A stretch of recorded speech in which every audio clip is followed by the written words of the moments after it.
por estar con nosotros. Estamos listos para comenzar nuestra última sesión de Elim, del primer módulo Nacer de Nuevo.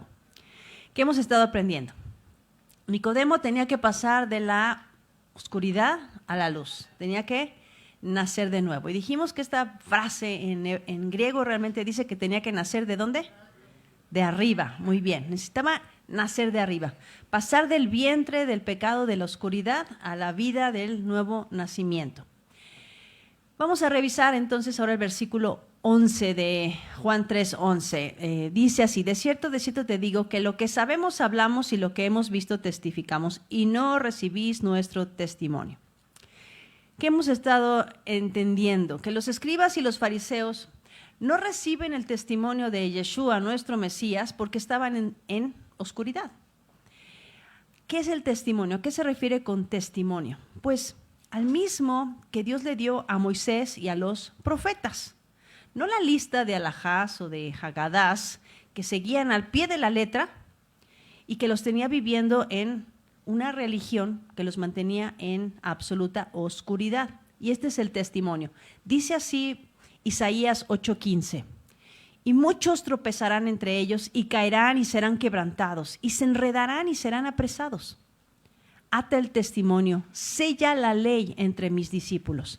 Esperaré pues a Yahweh, el cual escondió su rostro de la casa de Jacob, y en él confiaré. He aquí, yo y los hijos que me dio Yahweh somos por señales y presagios en Israel de parte de Yahweh de los ejércitos que mora en el monte de Sión. Y si os dijeren, preguntad a los encantadores, a los adivinos que susurran hablando, responded, ¿no consultará el pueblo a su Dios? ¿Consultará a los muertos por los vivos? Y luego dice Isaías 8:20, anota ahí, subraya en tu Biblia, a la ley y al testimonio. Si no dijeren conforme a esto es porque no les ha amanecido. No hay luz si lo que están buscando no es la ley y el testimonio. Jesús, Yeshua, dice que su testimonio y el de todos sus discípulos que están viniendo a la transformación de ser lavados por la palabra y vivir en el poder del Espíritu, este es el que los escribas y los fariseos no quieren recibir. Es decir, la enseñanza de Cristo y de sus discípulos fue tan distinta, tan revolucionaria, tan poderosa, que se sorprendían los maestros de la ley, pero no querían recibir, no quisieron recibir este mensaje. Se sorprendían de que pescadores tuvieran esta palabra tan profunda. No venían de una escuela, o sea, no podían decir, vengo de la escuela de Gamaliel, o veo de la escuela de Gilel. No podían decir eso a los discípulos. Venían de la enseñanza de Yeshua el Mesías. Y se sorprendían los sacerdotes, los escribas, los fariseos y los maestros de la ley. Cuando estudiábamos Hechos capítulo 4, tenemos este pasaje tan interesante. Cuando están aquí delante de aquellos que están juzgando a los discípulos, dice Pedro, este Jesús es la piedra reprobada por vosotros los edificadores, la cual ha venido a ser cabeza del ángulo, y en ningún otro hay salvación, porque no hay otro nombre bajo el cielo. Pon atención, no hay otro nombre bajo el cielo dado a los hombres en que podamos ser salvos. Entonces, viendo el denuedo de Pedro y de Juan, sabiendo que eran hombres sin letras, ¿a qué se refiere que eran hombres sin letras? Pues no estudiaron, no fueron a la academia, no fueron a la sinagoga a estudiar. Sabiendo que eran hombres sin letras y del vulgo, se maravillaban y les reconocían que habían estado con Jesús. Les sorprendía cómo hablaban. Dicen, sí, estos estudiaron con Jesús, con Yeshua. Eso que tenían los discípulos venía de arriba y los fariseos, dice, no lo recibieron. O sea, las cosas que hemos estado compartiendo, les dice nuestro Mesías. Fíjate, dice, porque este es el mensaje que habéis oído desde el principio, que nos amen. En Juan 3, ¿verdad? Ese es Juan, estoy en el... estoy en 1 Juan, por eso no es el pasaje que estoy estudiando. Estoy en el 11. ¿Por qué no dice lo mismo mi Biblia? No es otra Biblia. Dice, de cierto te digo, que lo que sabemos hablamos. Lo que sabemos, pues está hablando en plural. Está hablando de él y sus discípulos. Lo que sabemos, hablamos. Y lo que hemos visto, testificamos. Y no recibís nuestro testimonio. O sea, lo que estás viendo en mi vida, lo que estás viendo que está pasando en los discípulos, ustedes no lo reciben. Y luego dice el versículo 12, si os he dicho cosas terrenales y no creéis, ¿cómo creeréis si os dijere las celestiales? Entonces, si Yeshua está explicando las cosas de la tierra, las que son de la carne, como amar al prójimo, ¿no? Las cosas que tienen que ver con nuestras relaciones. Aquí, ¿no? Lo que puedes tocar y lo que puedes ver. Si esas cosas no las puedes entender y no las puedes recibir, ¿cómo vas a entender si te explico las que vienen de arriba, Nicodemo? Te estoy explicando las cosas que tienen que ver con lo tangible. Si tienes 2 capas, le das una al que tiene frío. Perdonas al hermano. Juzgas al otro justamente. Te sacas primero la paja de tu ojo y luego juzgas al otro. Es como lo natural, lo normal, lo que tiene que ver con nuestras relaciones.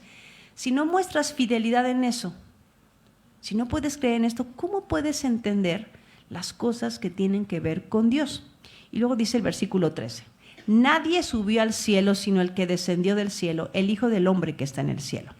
Ahora aquí hay algo interesante. Tú ya entendiste qué significa la Mishnah y todo lo que está ahí alrededor de la enseñanza de los fariseos. De acuerdo a la Mishnah, el único personaje que subió al cielo fue Moisés. Ni Elías ni Enoc. Desde la filosofía o la perspectiva de la doctrina de los fariseos, ni Elías ni Enoc. Solamente Moisés. Pero lo interesante es que desarrollaron una Haggadah. Ya sabes qué es una Haggadah. Una historia en la que ellos dicen que Moisés, cuando rompió las tablas de la ley, que era el contrato matrimonial entre Dios e Israel, subió al monte y luego subió al cielo y le robó otras 2 tablas a Dios y bajó con otras 2 tablas de la ley. ¿En dónde dice eso en la Biblia? Nuestro Mesías está diciendo, nadie subió al cielo. O sea, esta Haggadah que ustedes desarrollaron, que ustedes creen, no es verdad. Nadie subió al cielo, sino el que descendió del cielo. Esto dice la Mishnah. Nuestros rabinos dicen, cuando Moshe subió al cielo, escuchó a los ángeles ministradores que decían a Dios, alabado sea el nombre de la gloria de su reino por los siglos de los siglos, y lo hizo descender a los judíos. ¿Qué? Las tablas. Dijo el rabino Yosei, ¿con qué se puede comparar esto? Es como alguien que robó una joya del palacio del rey y se la dio a su esposa. Él le dijo, no te adornes con esto públicamente, sino solo en tu casa. Como si hubiera robado una joya, se robó Moisés las tablas de la ley, bajó y se la entregó a Israel. Eso es lo que desarrollaron o inventaron los fariseos. Esta es una Haggadah que vas a encontrar en la Mishnah, en la sección de Barim, Rabá 2.35, si lo quieres buscar y comprobar por ti mismo. Entonces, lo que está haciendo nuestro Mesías es corregir otra doctrina falsa de los fariseos. Nadie subió al cielo. Moisés no es el mediador. Yeshua es el único que subirá al cielo, porque es el único que descendió del cielo. Ni David está en el cielo, ni Moisés está en el cielo, ni subió al cielo, ni Elías, ni Enoc. Nadie subió al cielo. Eso también nos tira a nosotros una doctrina, que cuando nos morimos, ¿a dónde nos vamos? Nadie subió al cielo. Nadie subió al cielo. Cuando morimos, ¿a dónde vamos?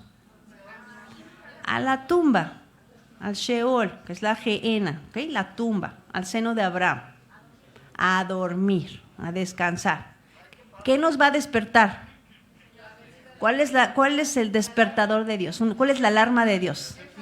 El sonido del shofar, la final trompeta. Los muertos en Cristo resucitarán primero. Y los que habremos quedado seremos arrebatados de este cuerpo, transformados en un abrir y cerrar de ojos, y seremos dirigidos para estar con el Señor y estaremos siempre con Él. Pero nadie subió al cielo, sino el que descendió del cielo. Entonces, por esta y miles cosas más, además tenemos que entender quién es Yeshua, quién es. Porque si Jesús y Yeshua es solamente un nombre, entonces no estamos entendiendo lo que dice la Escritura. Y tenemos que tener mucho cuidado, porque esta doctrina está circulando por internet como pólvora. Jesús, Yeshua, es solamente un rabino. Los discípulos no entendieron que fue divino y están saliendo video tras video empujando esta doctrina. Pero lo que está diciendo nuestro Mesías, nadie subió al cielo sino el que descendió del cielo, el Hijo del Hombre que descendió del cielo. Él es el único. ¿Por qué esto es importante? Porque Moisés solo puede representar a los hombres. Si Jesús solo fuera un hombre, él solo puede estar del lado de la representación del hombre. Pero ¿y de la parte de Dios? Observa lo poderoso de entender esto. Yeshua representa a Dios, Él es el que descendió del cielo. Y hecho carne, también representa al hombre. Por esta razón, Yeshua es el único que puede ser mediador. 1 Tito 2:5, porque hay un solo Dios y un solo mediador. Solo Dios puede ser mediador entre Dios y solo Yeshua puede ser mediador entre los hombres. Entonces, ¿Yeshua qué es? ¿Solo un rabino? Pues el único que puede representar las dos partes. Es lo que está diciendo nuestro Mesías en Juan 3. Primera Tito 2:5. Ni Moisés recibió el Espíritu por ser un iluminado, que esta es la idea que tenían los fariseos. Hay que ir naciendo de nuevo y subiendo de iluminación en iluminación. Y esto se parece mucho a las doctrinas gnósticas, ¿no? Vamos a ir subiendo al nirvana, vamos a llegar al grado 33, y ya cuando estemos allá y seamos el iluminado, entonces ya llegamos al cielo, ¿no? Al reino. No, Nicodemo, esa no es la doctrina bíblica. El Espíritu se recibe por lo que Dios te da. Pero la palabra ya la entregó Dios.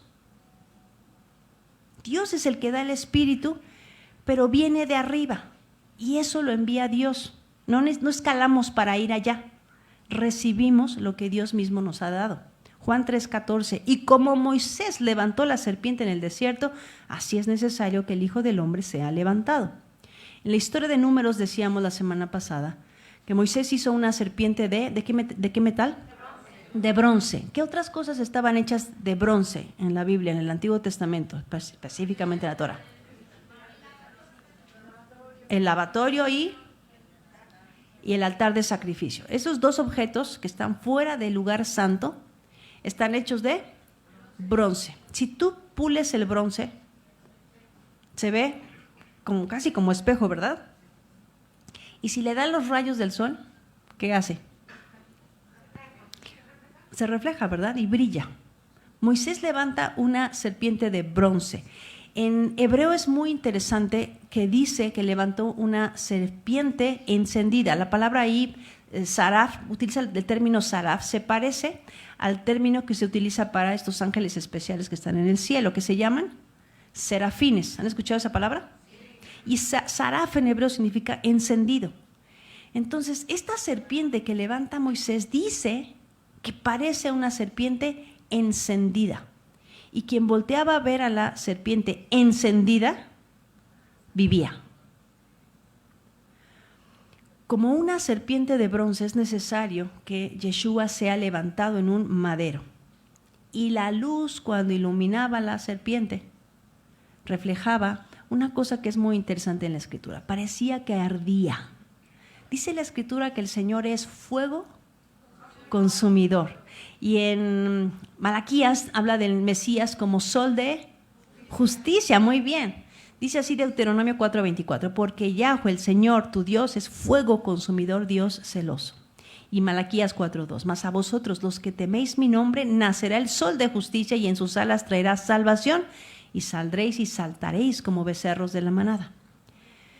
Cuando reconocemos lo que nos está matando, hablábamos la semana pasada, cuando vemos la serpiente y reconocemos que lo que nos está matando, el veneno que nos está matando, es claro en nuestra vida, ¿no? Ya no tenemos cómo justificarnos. Sí, Señor, este es mi veneno, esto es lo que me está matando. El reflejo de la luz de Dios en esa serpiente, del fuego consumidor, trae vida a aquel que mira al único que puede salvarlo. ¿Puedes observar la conexión entre la luz? Nicodemo está muerto, está en el vientre, tiene que nacer de nuevo, tiene que nacer de arriba. El Señor levantó con Moisés una serpiente encendida y Yeshua es el sol de justicia. Para nacer de arriba necesitamos voltear a ver qué es la luz. Juan 3:15, para que todo aquel que en él cree no se pierda, mas tenga vida eterna. Nicodemo sabe que por la carne va a la tumba, ¿verdad? Decíamos hace 2 semanas que Nicodemo piensa pues que sabe de dónde viene y a dónde va, ¿no? Viene de una gota podrida y va al gusano, ¿no? Él sabe dónde va. Pero él tiene que entender que si se vuelve a Dios, si vuelve su mirada a Dios y confiesa cuál es su veneno y declara que su pecado lo está matando, entonces Dios, que es fuego consumidor, va a traer luz a su vida. Y entonces va a ser parido de arriba porque Dios le ama y le va a dar una nueva naturaleza. Y luego dice nuestro versículo que no sabemos de memoria, porque de tal manera amó Dios al mundo que ha dado a su Hijo unigénito para que todo aquel que en él cree no se pierda, mas tenga vida eterna. La palabra ahavá en hebreo significa, muy bien, ¿quién dijo yo doy? Dar. Eso, palomita los dos, muy bien. Ahavá en hebreo, amor significa yo doy. Es la mejor manera de traducir el término amor. Entonces, cuando sabes eso es muy fácil amar a tu prójimo. Yo doy. No tienes que sentir nada bonito por él, no tienes que sentir nada bonito por tu esposo o tu esposa. A veces te levantas y dices, ¿no? Es cansado, estamos batallando con las mismas cosas y sin embargo te puedes levantar y amar a tu cónyuge, porque amar es yo doy. Y entonces haces lo correcto por la otra persona, cuidas a la otra persona, porque es exactamente lo que Dios hizo por nosotros. De tal manera amó Dios al mundo que Él dio a su Hijo. Él nos mostró cuánto nos ama dándonos el sol de justicia, para que entonces consuma como fuego consumidor nuestro pecado y nos dé una nueva naturaleza y podamos comenzar de nuevo con Dios. Y ya no nos acordamos lo pasado. La carne está muerta. Ahora empezamos con una nueva naturaleza espiritual, porque no envió Dios a su Hijo al mundo para condenar al mundo, sino para que el mundo sea salvo por él. El que en él cree no es condenado, pero el que no cree ya ha sido condenado porque no ha creído en el nombre del unigénito Hijo de Dios. O sea, el que cree no es condenado, el que cree. Ahora tenemos que definir esta palabra creer, y ahí hay un asunto que es muy importante. La palabra hebrea para creer, ¿cuál es? La palabra hebrea para fe. Muy bien, emuná. La palabra emuná es la palabra para fe y es traducida como fe, fidelidad, firmeza o confianza. Y la primera vez que aparece la palabra emuná en la Biblia es en Éxodo 17:12, cuando tenemos este evento que están en una batalla y hay 2 varones que se paran a un lado de Moisés y le detienen los brazos, ¿se acuerdan? Dice, y como los brazos de Moisés se entumecieran, tomaron una piedra y se la pusieron debajo y se sentó sobre ella, y Aarón y Hur le sostenían los brazos, uno por un lado y el otro por el otro.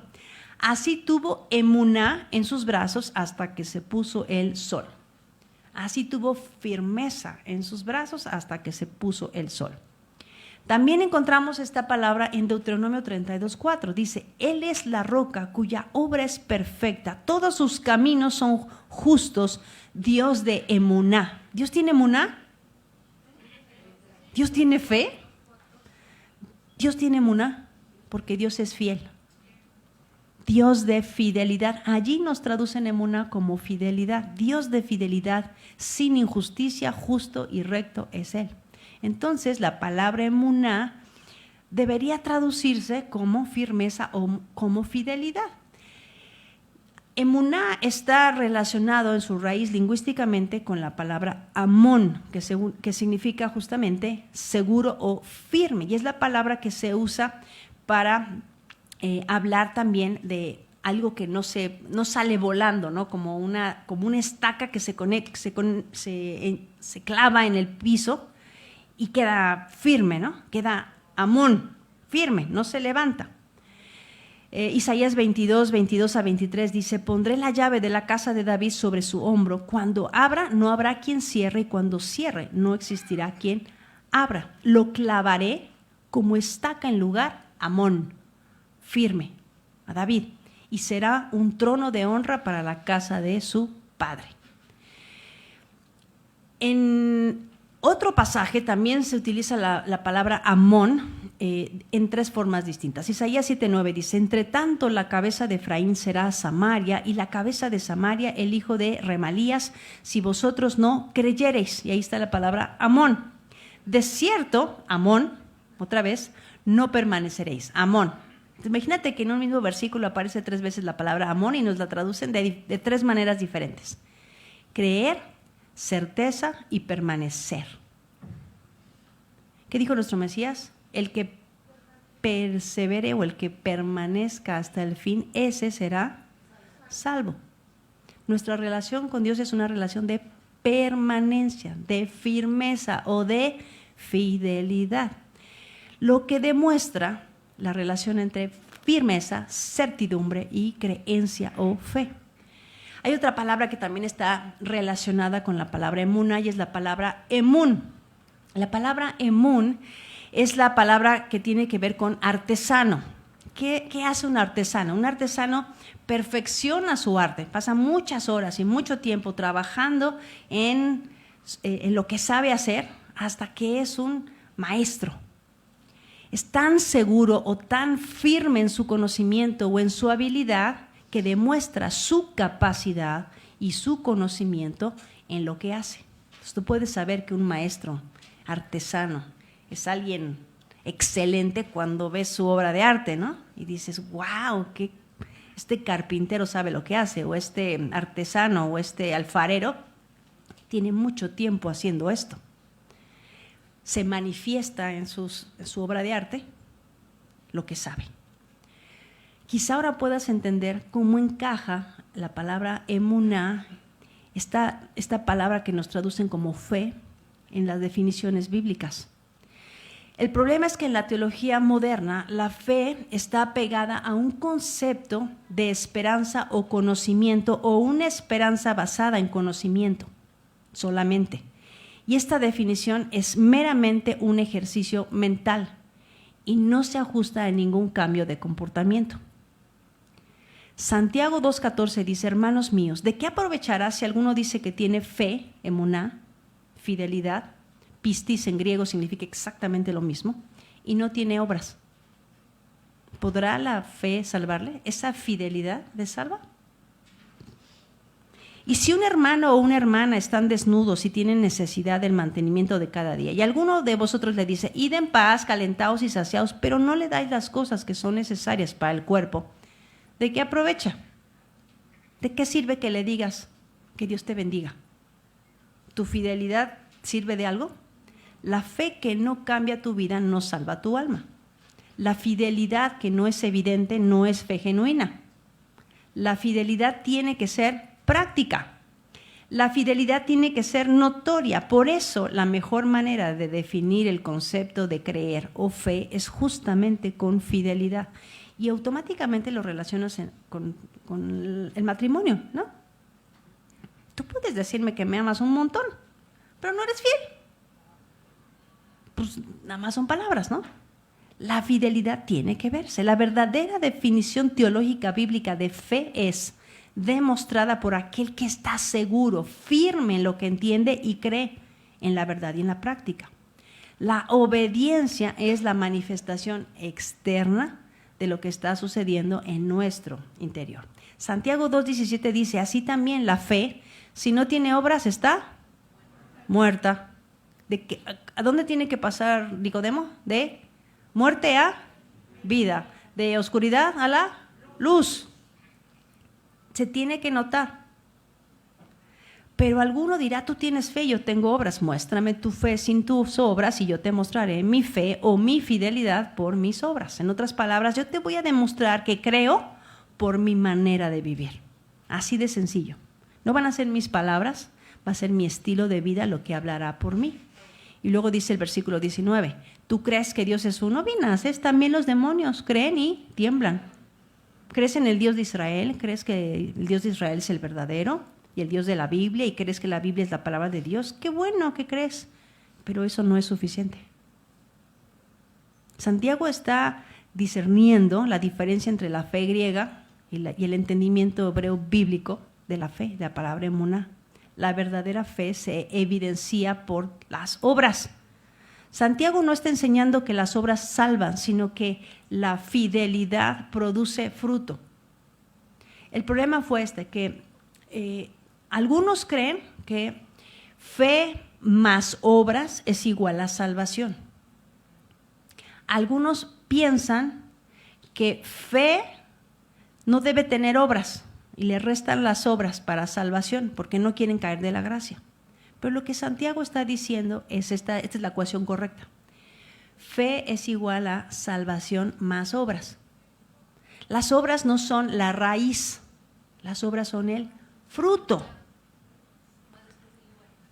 Exacto, después del igual. Entonces, la raíz estaría en la fidelidad, en la palabra de Dios implantada. La semilla que fue implantada fue la palabra de Dios. Y eso empieza a producir raíces. El resultado tiene que ser obras. Ese es el fruto. La fe produce frutos. De otra manera, no existe la fidelidad. Quien tiene fe, quien tiene fidelidad, va a vivir una vida que muestra su relación con Dios. Primera de Juan 2:1 dice, hijitos míos, os escribo estas cosas para que no pequéis. Y si alguno peca, abogado tenemos para con el Padre a Jesucristo, Yeshua el Mesías, el justo. Él mismo es la propiciación. Él mismo pagó por nuestros pecados, y no solo por los nuestros, sino también por los del mundo. De tal manera amó Dios al mundo, amó a todos, pero no todos quieren recibir el regalo y no todos van a demostrar su fidelidad a Dios por sus obras. Y en esto sabemos que hemos llegado a conocerle si guardamos sus mandamientos. El que dice yo he llegado a conocerle y no guarda sus mandamientos es un mentiroso. ¿Y la verdad? ¿Qué es la verdad? Y la verdad no está en él. Pero el que guarda su palabra, en él verdaderamente el amor de Dios se ha perfeccionado. En esto sabemos que estamos en él. El que dice que permanece en él debe andar como él anduvo. ¿Y él cómo anduvo? En obediencia. Perfectamente guardó la palabra.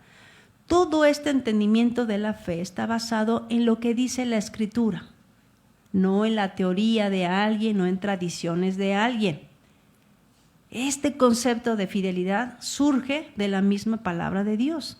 Pablo dice en Romanos 16, pero la justicia que es de la fe, la verdadera justicia que es de fidelidad, dice así, no digas en tu corazón, ¿quién subirá al cielo? Esto es para hacer bajar a Cristo. Y eso está entre paréntesis, eso es un comentario de alguien. ¿Quién subirá al cielo? ¿Por qué? ¿Qué es lo que creían los fariseos?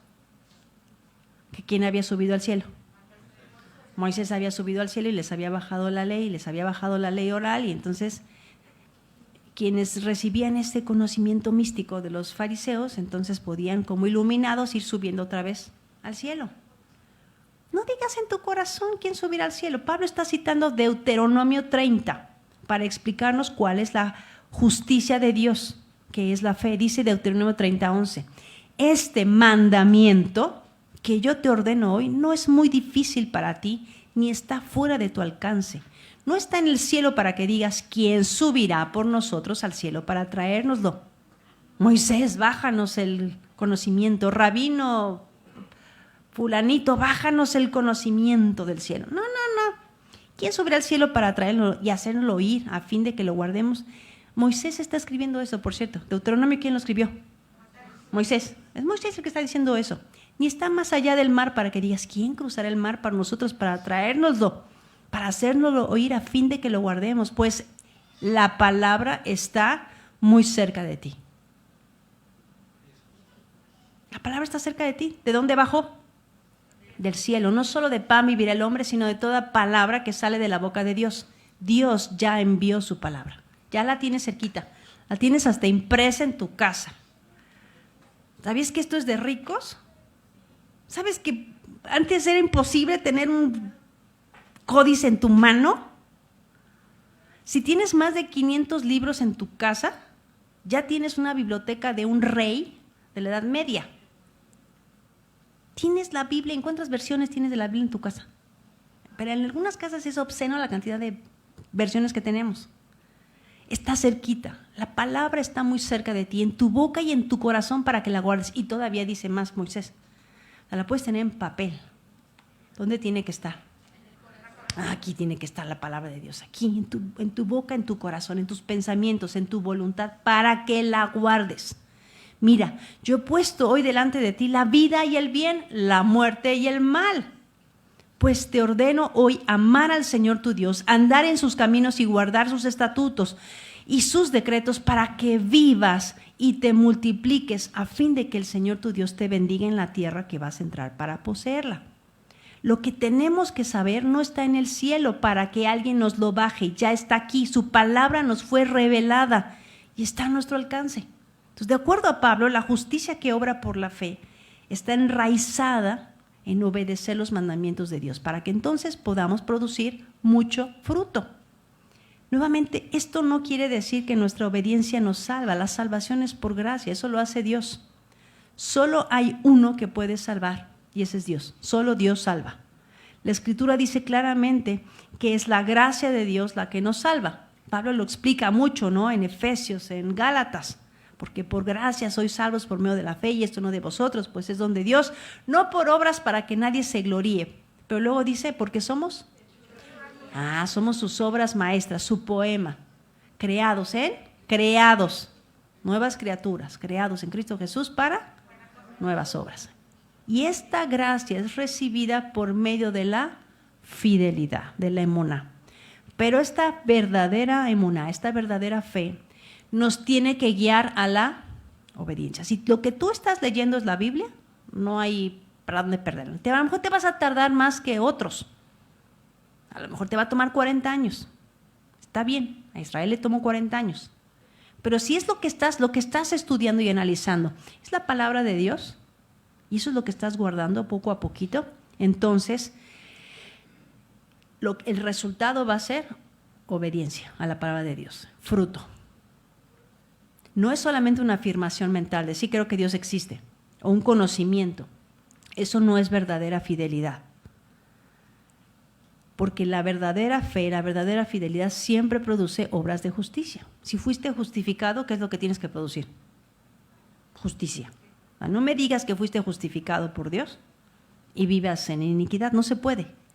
Porque un asentamiento mental o una fe de puro conocimiento, eso se llama gnosticismo. Eso es lo que creían los gnósticos.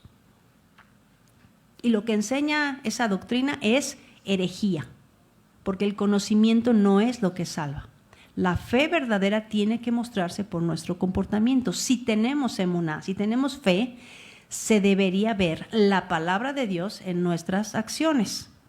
En pocas palabras, lo que crees es lo que haces. Hebreos 11:1. Ahora bien, la fe es la certeza de lo que se espera, la convicción de lo que no se ve. Una mejor traducción de este pasaje de Hebreos sería: ahora, la fe o la fidelidad es la substancia, o es lo que se toca, la substancia de las cosas que se esperan que hagas. Porque si no queda así como todo etéreo, ¿no? Es pues la fe, es la certeza de lo que se espera y la convicción de lo que no se ve, ¿no? Y entonces parece como que está ahí flotando, ¿no? Estoy esperando esto, ¿no? Y tengo muchos anhelos y muchas esperanzas. No.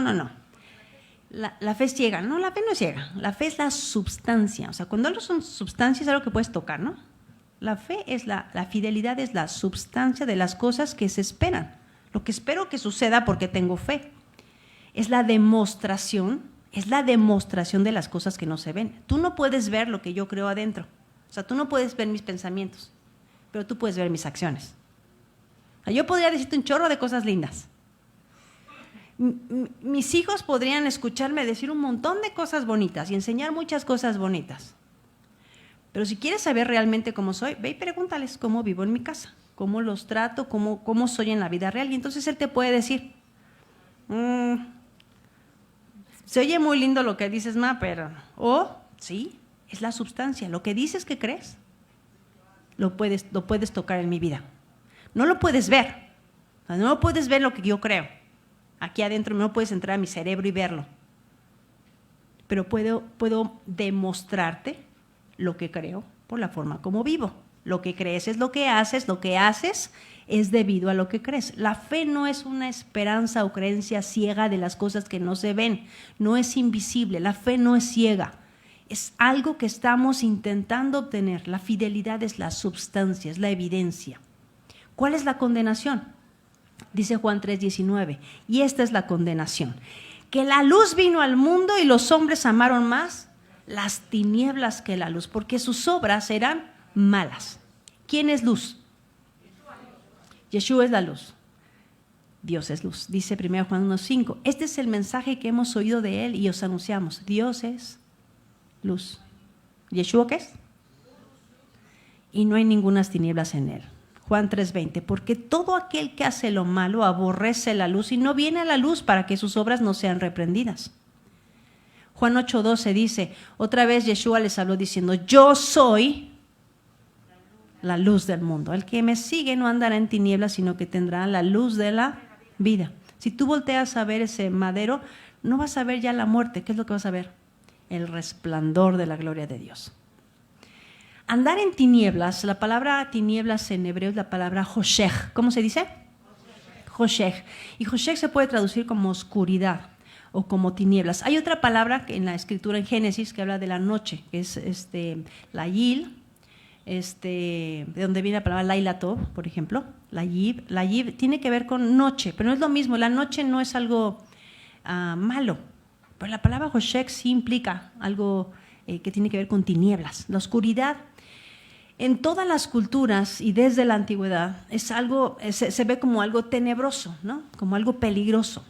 Y las mismas escrituras confirman este asunto de la oscuridad como una metáfora del caos, de la maldad, algo que es enemigo de Dios mismo.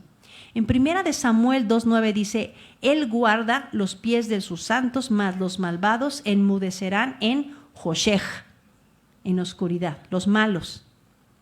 Pues no por la fuerza ha de prevalecer el hombre. El Salmo 107:10 dice, moradores de hoshech, moradores de tinieblas y de sombra de muerte, prisioneros en miseria y en cadenas, porque fueron rebeldes a las palabras del Eterno y despreciaron, el consejo del Altísimo.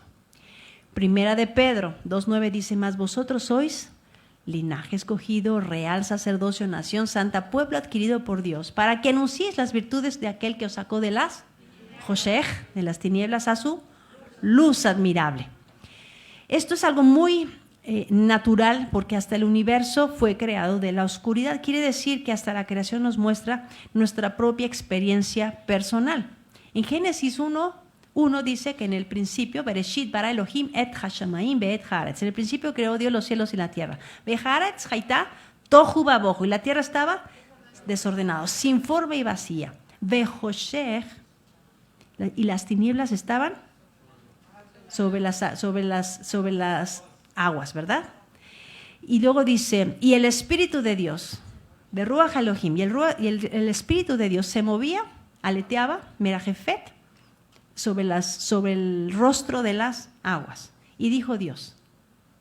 Y entonces dijo Dios, sea la luz. Y fue la luz. Hay una relación entre la oscuridad y las aguas. Y sería interesante que ustedes analizaran esa conexión entre la oscuridad y las aguas. Porque las aguas también representan, si tú ves el mar, ¿en qué piensas? En caos, ¿verdad? Ajá. La Biblia está conectando las aguas con el caos del mundo, sobre todo un mar así todo bravo. Lo opuesto sería un mar en calma, un mar de cristal, ¿no? Hay una oración que hace el pueblo judío que dice así, la oscuridad representa, ¿no?, el juicio. En Mateo 25:30 dice, y al siervo inútil echadle en las tinieblas de afuera, allí será el lloro y el crujir de dientes. Entonces, si podemos entender la oscuridad como caos, también podemos entender lo que significa la luz. Aquellos que obedecen y guardan sus mandamientos ya no permanecen en densa oscuridad, sino que están pasando de la oscuridad a la luz.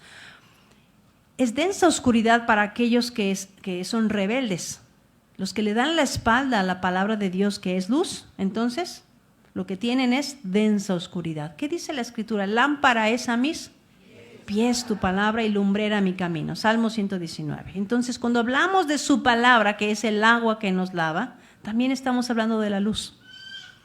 Estamos hablando de Yeshua mismo. Estamos hablando de Dios mismo.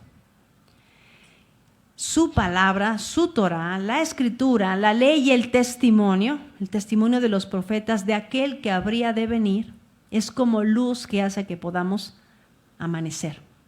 A la ley y al testimonio, dice Isaías 8:20, a la ley y al testimonio. Si no dijeren así conforme a esto, es porque no les ha amanecido, siguen en oscuridad. Apocalipsis 12:17 dice, entonces el dragón se llenó de ira en contra de la mujer y se fue a hacer guerra contra el resto de la descendencia de ella. ¿Quiénes? Los que guardan los mandamientos de Dios y tienen el testimonio de Jesucristo. ¿Quién es la luz? Yeshua. A la ley y al testimonio. Si no dicen así, no les ha amanecido.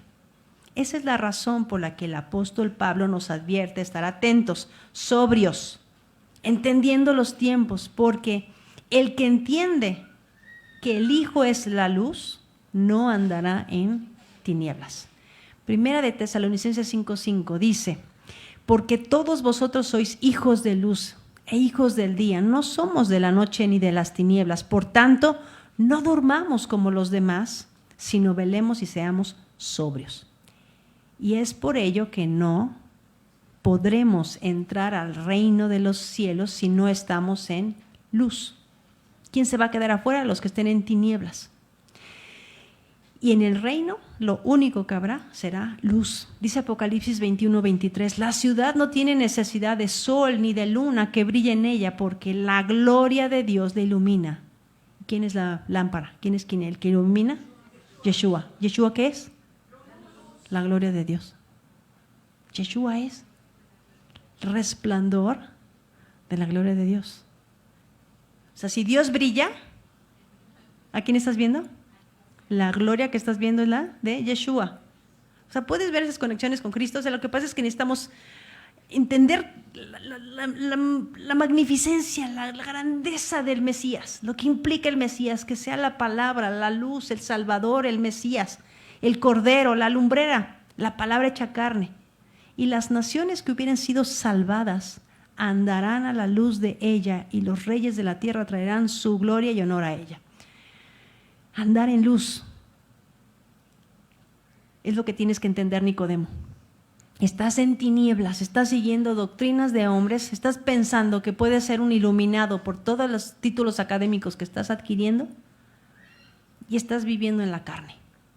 Juan 3:21, mas el que practica la verdad viene a la luz para que sea manifiesto que sus obras son hechas en Dios. ¿Qué es la verdad? El que practica la verdad se manifiesta que sus obras son hechas por la luz de la palabra. Génesis 1:14 dice, y dijo luego Dios, haya lumbreras en la expansión de los cielos para separar el día de la noche y sirvan de señales para las estaciones, para días y años, y sean por lumbreras en la expansión de los cielos. La palabra que aparece ahí en hebreo es la aprendimos el domingo pasado. ¿Cuál es la palabra para luz en hebreo? Or, muy bien, or. Y tenemos esos tres pictogramas. Aleph, Vav y Resh. ¿Están ahí? Ahí están. De derecha a izquierda, Aleph, Vav y Resh. Esas son las palabras. Ahí está la palabra or en el hebreo moderno, ahí están los pictogramas. Y estas letras que se leen de derecha a izquierda, detrás de cada pictograma tenemos un mensaje. Aleph es un toro, Vav es un clavo y Resh es una cabeza. Representa a un hombre o al primogénito, al primero, sujeto a la autoridad. Andar en luz es estar sujeto a la autoridad. El que no está en luz está sujeto a sus pasiones, a su carne. Pero el que está en luz está sujeto a Dios. Nuestro Mesías, el primogénito, estuvo sujeto a la autoridad. ¿Cómo lo sabemos? No cometió pecado. Practicó las obras de arriba. Practicó lo que dice la Escritura. Nuestro Mesías dijo en Juan 14:10, ¿no crees que yo soy en el Padre y el Padre en mí? Las palabras que yo os hablo no las hablo por mi propia cuenta, sino que el Padre que mora en mí, Él hace las obras. El Hijo de Dios estuvo siempre sujeto al Padre y por eso puede decir de sí mismo, yo soy la luz del mundo. El que me sigue no andará en tinieblas, sino que tendrá la luz de la vida. Juan 8:12. Y todo aquel que se sujeta a las instrucciones de Cristo se está sujetando a la autoridad del Padre porque está haciendo las obras de Cristo, que son las obras que le dio el Padre, las palabras que le dio el Padre, la Escritura, la ley y el testimonio. Todo aquel que se sujeta a Cristo está bajo su autoridad y está andando detrás de sus pasos. Por eso podemos decir que estamos en este proceso de nacer de nuevo. Yeshua dijo en Mateo 5:14, vosotros sois la luz del mundo. Entonces, si la luz de Cristo está en mí, ¿qué es lo que reflejo? La gloria de Dios. Y esto está por todas partes en la Biblia. El que se sujeta a las instrucciones y a la autoridad del Padre está en luz. Salmo 18:28, tú encenderás mi lámpara, Yahweh mi Dios alumbrará mis tinieblas. En el primer día de la creación, Dios creó la luz y Él es la luz. Y Yeshua es el resplandor de la gloria de Dios. En el principio, dice Juan, así comenzamos este estudio. En Juan 1:1 dice, en el principio era la palabra, y la palabra era hacia Dios, y Dios era la palabra. Y la palabra es luz. Todas las cosas por Él fueron hechas, y sin Él nada de lo que ha sido hecho fue hecho. En Él estaba la vida, y la vida era la luz de los hombres. En el capítulo 8 de Proverbios se nos habla de la sabiduría como creadora. Eternamente tuvo el principado desde el principio, desde Reshit, desde Bereshit, desde Génesis. La sabiduría de Dios es creadora. Jeremías 51:15 dice, con su poder hizo el Señor la tierra, con su sabiduría afirmó el mundo, con su inteligencia extendió los cielos. Y ser sabio es andar en luz. Eclesiastés 2:13, y yo vi que la sabiduría sobrepasa la insensatez como la luz a las tinieblas. Podemos tener un montón de doctrina. Me puedes decir de memoria quizá la declaración doctrinal de alguna denominación. Pero lo que te salva está aquí abajo. Ya descendió del cielo. La palabra de Dios que te lava, que te ilumina, para que entonces el Señor complete este proceso maravilloso de poner su espíritu en ti. Todo lo que Dios hace en lo físico siempre tiene una enseñanza espiritual. Por lo tanto, las tinieblas son lo opuesto a la luz. Estar en oscuridad es estar ciego, es ser un necio, es estar en falsedad, en ignorancia, en miseria. Y necesitamos venir a la luz. Un día estaremos en el reino y ahí habrá pura gloria y pura luz. Pablo dice en 2 Corintios 4:6, porque Dios que mandó que de las tinieblas resplandeciese la luz, es el que resplandeció en nuestros corazones para iluminación del conocimiento de la gloria de Dios en la faz de Yeshua el Mesías. Ahora déjame leerte lo que dice los poetas. Dice el Salmo 56:13, pues tú has librado mi alma de la muerte y mis pies de tropiezo para que yo pueda andar delante de Dios en la luz de la vida. Salmo 89:15, cuán bienaventurado es el pueblo que sabe lo que es la voz de júbilo. Andan, Señor, a la luz de tu rostro. Proverbios 4:18, más la senda de los justos es como la luz de la aurora que va aumentando en resplandor hasta que es pleno día. Proverbios 6:23, porque el mandamiento es lámpara y la enseñanza luz y camino de vida las reprensiones que te instruyen, las reprensiones de la instrucción. Y el Nuevo Testamento es exactamente lo mismo. Dios no cambia, es el mismo ayer, hoy y por los siglos. Este es el mensaje que hemos oído de Él y os anunciamos, Dios es luz y no hay ningunas tinieblas en Él. Vosotros sois la luz del mundo, una ciudad asentada sobre un monte que no se puede esconder. Entonces concluyamos lo que hemos estado aprendiendo estas 4 semanas. El que ha sido lavado por la palabra y ha recibido el don o la promesa del Espíritu, recibe poder de arriba para vivir en santidad y para obedecer la palabra de Dios, ya no a sus deseos y sus pasiones, sino a la verdad, que es la palabra de Dios. Ahora pues, dice Romanos 8:1, ninguna condenación hay para los que están en Cristo Jesús, los que no andan conforme a la carne, sino conforme al Espíritu. Porque los que son de la carne piensan en las cosas de la carne, pero los que son del Espíritu, en las cosas del Espíritu. ¿Qué son las cosas del Espíritu? Nadie descendió del cielo, sino el Hijo del Hombre que descendió del cielo. Él es la palabra de Dios, Él es la luz, Él es el agua que lava, no hay otra forma. Mientras estemos ocupados en la carne, Nicodemo, mientras sigamos pensando que por nuestros propios méritos podemos alcanzar el reino, vas a seguir en oscuridad. Ocuparse de la carne es muerte, pero el ocuparse del Espíritu es vida y paz. Mas vosotros no vivís según la carne, sino según el Espíritu, si es que el Espíritu de Dios mora en vosotros. Y aquí es el peligro. Si alguno no tiene el Espíritu de Cristo, no es de Dios. Pero si Cristo está en vosotros, el cuerpo, la verdad, está muerto a causa del pecado, mas el Espíritu vive a causa de la justicia. Y si el Espíritu de aquel que levantó de los muertos a Jesús mora en vosotros, el que levantó de los muertos a Cristo vivificará también vuestros cuerpos mortales por su Espíritu que mora en vosotros. Nuestro nuevo nacimiento va a estar completo, o la plenitud de nuestro nuevo nacimiento va a suceder el día de nuestra resurrección. Mientras tanto estamos en este proceso de ser perfeccionados, de entender completamente la verdad de la Escritura. Mientras tanto, en este camino, estamos esperando el sonido de la final trompeta. Pero tenemos poder de arriba. Tenemos poder de Dios para no vivir en la carne, sino en la justicia de Dios, porque tenemos su Espíritu. No podemos explicar cómo ocurrió. No puedo decir cómo es que pasó, pero la manifestación del Espíritu se ve en nuestra vida.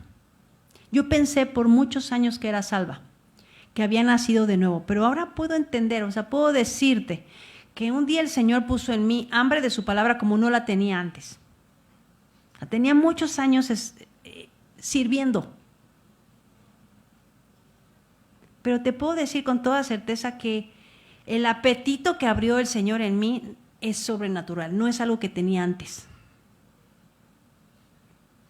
Yo no entendía las cosas que entiendo ahora. Y ahora el Señor ha traído tal convicción a mi vida y tal pasión por su palabra que no la puedo explicar. Ciertamente nacer de arriba es un proceso y nos va a tomar toda la vida, como el bebé que está 9 meses en el vientre de su madre, hasta que un día sale a la luz. Estamos en este proceso, tenemos que permanecer en fidelidad. Y eso es lo que Nicodemo tenía que entender y tenía que tomar una decisión. O vas a permanecer en tus doctrinas, es más fácil, estás muy cómodo, o vas a venir a la luz, a la ley y el testimonio. Requiere dar la vuelta, requiere hacer teshuvá, requiere dejar de hacer lo que estás haciendo para empezar a caminar en la verdad. Y si lo crees, mi hermano, demuéstralo. Primera de Pedro 2:1 dice, desechando pues toda malicia, todo engaño, hipocresía, envidias y todas las detracciones. Desead como niños recién nacidos la leche espiritual, no adulterada. ¿Qué es la leche según los discípulos? Hebreos 5, te dejo tarea que lo leas. La leche espiritual, los oráculos de Dios son Génesis, Éxodo, Levítico, Número y Deuteronomio. Esa es la leche espiritual. Eso es lo primero que tienes que beber para que puedas entender todo lo demás. Hebreos 5. Lo que te estoy diciendo es 1 Pedro 2:2.